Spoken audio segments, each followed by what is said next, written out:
Welcome back, everyone. My name is Patrick. You're watching the Oilers Rundown. Well, just before I get started, just want to give a very special thank you to all my new subscribers and, of course, my existing subscribers. I hit my goal of 6,000 pretty much right away on Sunday night, so thank you all so much. I truly appreciate it. And if you haven't subscribed yet and you enjoy this video, please consider hitting that subscribe button. I will keep you up to date on all the latest surrounding the Edmonton Oilers. And speaking of the latest surrounding the Edmonton Oilers, it looks like Philip Broberg is on his way out of town. Let's go over what we learned today. Kevin Weeks gets us started. I'm told the Edmonton Oilers are exploring potential trade options on young defenseman Philip Broberg. Given the Oilers' cap situation, it would likely have to be dollar-for-dollar transaction. Frank Saravalli then added, "Understand the Oilers granted permission for Philip Broberg's camp to seek a trade. Sounds like there has been solid interest on that front. Edmonton isn't interested in getting a pick back. They'd like a player, so you'll have to likely find a player in a similar situation." And the Twitter account, Oiler Alert, grabbed this from a conversation with Daniel Nugent-Bowman and Low Tide on Sports 1440 today. Daniel Nugent-Bowman said the following, "I think it's imminent enough that something has to happen soon." Daniel would also add that he thinks the trade is going to happen within the next week, so it shouldn't take too long to find out where Philip Broberg is going. It sounds like they want to get this one done. The Christmas trade freeze is, of course, coming up here in a couple weeks, so there is a bit of urgency if they want to get this done. It can always be pushed, but obviously Philip Broberg hasn't been playing for the Oilers as of late. It sounds like he won't lace up for the Oilers ever again, so expect this trade to be announced very soon. But hold on one second. A special thank you to Tyson, who alerted me to an update to this story that Ryan Rishaug just posted on Twitter. Ryan Rishaug revealing the following: Ken Holland says he has not granted permission for Darren Ferris to shop for a Broberg trade. Holland said, "I have not granted permission to Darren to shop Broberg." Darren Ferris's response to Ryan Rishaug was, "This matter reflects both my and my client's frustration with the Oilers. I'm actively collaborating with Ken to address and resolve the issue privately. Clearly, there are major issues here between this first-round pick and the organization. They have spoken multiple times in recent days. Things seem to have boiled over with today's development."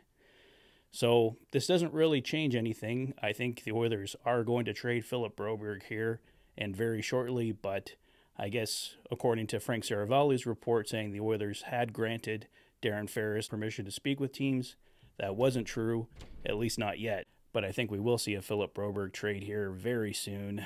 This doesn't look like a situation that's going to resolve itself in any way other than a trade.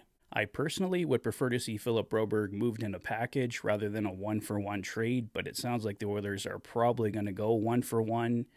We know the Oilers have been talking with the Columbus Blue Jackets quite a bit lately, so there is a couple potential fits there. We know the Columbus Blue Jackets are coming up on a goaltender situation on the weekend. They're going to have Daniel Tarasoff coming up. They're going to have to make a decision there. Are they going to put Tarasoff on waivers? Are they going to put Spencer Martin on waivers? Spencer Martin is a potential target for the Edmonton Oilers. He's on a one-year deal, $762,500, has a 3.20 goals against average, .902 save percentage. The money's pretty close. Philip Broberg's making $863,000, so it would be kind of a one-for-one swap there. You could still keep Jack Campbell in the interim. You'd have to go with a 21-man roster, but there are a few ways the Oilers could make that work. Another potential target on Columbus is Igor Chinnikov, a winger making around $800,000. He has been involved in some trade discussion recently. He's got 5 points in 15 games, so a couple options there for the Oilers. It could, of course, not be Columbus at all. Philip Broberg could literally be going anywhere, but I was just going by the recent discussion. We know the Oilers have been scouting Columbus recently, so they may make sense for a Philip Broberg transaction, but we'll see what happens here over the next week or so. And in other news, we now know the 2024 NHL salary cap. It will be $87.675 million or $87.7 million. Daniel Nugent-Bowman was commenting yesterday that the overage from Connor Brown's $3.225 million games played bonus will take up a large portion of the projected $4.2 million increase. The The Oilers have Fogle, Janmark, Brown, Ernie, Gagne, Desharnais, and Pickard as UFAs, and Holloway, Hamlin, and Broberg coming up as restricted free agents. But as I just mentioned, I don't think Philip Broberg is going to be here too much longer, but whoever comes in the Broberg deal could find their name on that list. Lots of work for the Edmonton Oilers to do here coming up this summer. That Connor Brown bonus is certainly a hindrance, but maybe the Oilers can find some way around it. I think that's where we really have to see a Jack Campbell trade. The Oilers have to find some way to clear up some cap space here.